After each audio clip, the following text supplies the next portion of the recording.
中国最近要修正反间谍法，7月初一直要来施行，而且这定罪范围是掠真宽。那外国生理人会烦恼，甚至影响到咱的台商。连外国记者去到中国，真有可能互亲参赛，就互按罪名。这国安局就警告讲，一般民众去到中国入海关的时阵，真有可能就互检查你的这手机啊、相片，甚至是网络顶头发表的言论，就安尼生就甲你定罪啊。 草案进一步完善关于网络间谍的规定，明确网络间谍的行为方式。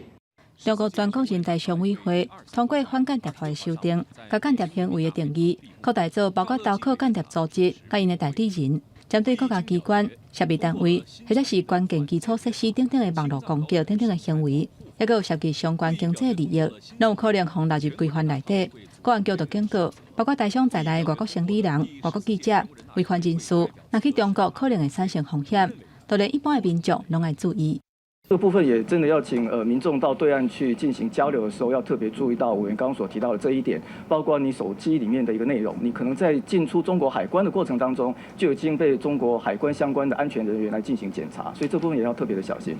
修订的反间谍法，根据评估，若是伫社群媒体顶悬评论台湾、香港的议题，或者是伫敏感的地点翕相，亲像 UDN 甲复查已经互掠去。另外，亲像李明德之前甲中国人讲到敏感的议题。 或者是批评中国共产党，还有无经过中国官方稳准的采访，了后拢有可能互看作是间谍。最近已经有几个日本企业的干部伫北京因为涉及间谍的活动，互逮捕，这嘛引起商界忧虑。怎么说呢？欲加之罪，或者是不小心卷入了中国的权力斗争，不小心拍到了中国的军事设施的一些图片。他说你犯罪的话，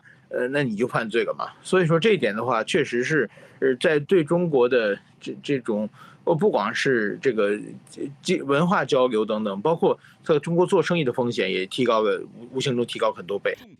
学者嘛认为讲反间谍法的修订是中国想办法要定出一个罪名，而且无限制扩大。行政院长陈建仁嘛表示，中国乌白逮捕台湾民众，限制人身安全，提醒民众在会当确保家己的安全无问题的情形之下，才会当去中国。记者综合报道。